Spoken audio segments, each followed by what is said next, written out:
यहाँ से material science का बॉटम है, शुरू यहाँ तक होता है और यहाँ पर मटेरियल साइंस अंत होता है, तो यहाँ से स्पिरिचुअल साइंस की शुरुआत होती है।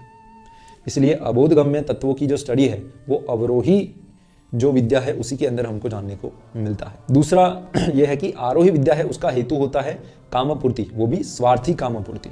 आरोही विद्या मतलब कि जो असेंडिंग नॉलेज है, जो कि मॉडर्न मटेरियल साइंस है, साइकोलॉजी है, और बेसिकली वो पूरा नॉलेज जो कि हम मनुष्यों ने बनाया है, वो सारा नॉलेज है वह आरोही विद्या है। उसका मुख्य हेतु ही है स्वार्थी कामपूर्ति। व्यक्ति उसकी खोज क्यों करता है? कोई साइंटिस्ट किसी चीज़ की खोज क्यों करता है? अपनी काम की पूर्ति के लिए, ना ही सिर्फ अपनी, परंतु अपनी और औरों की, परंतु काम पूर्ति होती है। और अधिकतर समय में 90% ऑफ द टाइम वो स्वार्थ होता है उसके पीछे। उसका लगन भी होती है डेफिनेटली, पर वो स्वार्थ होता है, अपना स्वार्थ और मानव जाति का स्वार्थ। वो कभी भी, अधिकतर साइंटिस्ट जो ये मॉडर्न मटेरियल साइंस की जितनी भी खोजें हुई है, वो संपूर्ण प्रकृति का, संपूर्ण जाति क्या बोलते हैं, जितने भी जो पशु पक्षी प्राणी वनस्पति, संपूर्ण प्रकृति, उसका सभी का सोचकर कभी कुछ चीज़ नहीं बनाते, वरना लगभग कुछ भी नहीं बना होता। क्योंकि जितनी भी खोजें हैं वो स्टार्टिंग में हमको सबको अच्छी लगने लगती है, पर फिर बाद में पता चलता है कि भाई इससे तो बड़ा नुकसान हुआ है।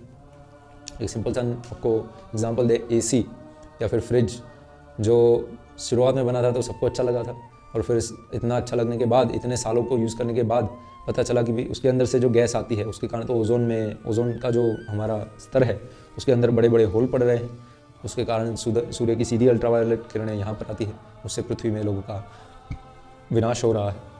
तो फिर बाद में इसको सॉल्व करने का प्रयास करते हैं, फिर वो सॉल्व करने से एक और प्रॉब्लम आता है, उसको सॉल्व करने से एक और प्रॉब्लम आता है। तो मॉडर्न जो साइंस है, जो आरोही विज्ञान है, वो शुरू होता है बॉटम से, परंतु उसको समय के साथ वो इम्प्रूव होता है।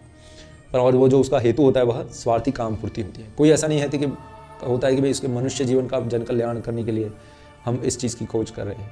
हाँ, काफ़ी बार इंटेंशन ऐसा हो सकता है कि भाई हाँ, मैं इस पर्टिकुलर प्रॉब्लम को सॉल्व करना चाहता हूँ। इनफैक्ट अधिकतर बार यह होता है कि मैं किसी प्रॉब्लम को सॉल्व करना चाहता हूँ, उसके पीछे स्वार्थ भी हो सकता है, इतना स्वार्थ हो सकता है, इतना हो सकता है, अपनी कम्युनिटी का स्वार्थ हो सकता है, या फिर जॉब के लिए कोई करता है। देयर आर मेनी रीजन्स, परंतु अल्टीमेटली वह स्वार्थी काम पूर्ति के लिए ही होता है। जबकि अवरोही ज्ञान है जो, उसका हेतु है जगत कल्याण, मनुष्य जीवन की सफलता के लिए उसका ज्ञान जो है वो दिया गया है। भगवान ने लिखा ही क्यों है? भगवान ने वेद शास्त्र को दिया ही क्यों है? हमारे जन्म की सफलता के लिए, कि भाई मनुष्य को बनाया है। इट्स लाइक दिस कि आप जब कोई मशीन खरीदते हो तो उसके साथ एक मैनुअल आता है कि मशीन को बेस्ट वे में कैसे यूज़ करें। यदि आप उसको मैनुअल में लिखा है उसको पढ़कर वैसे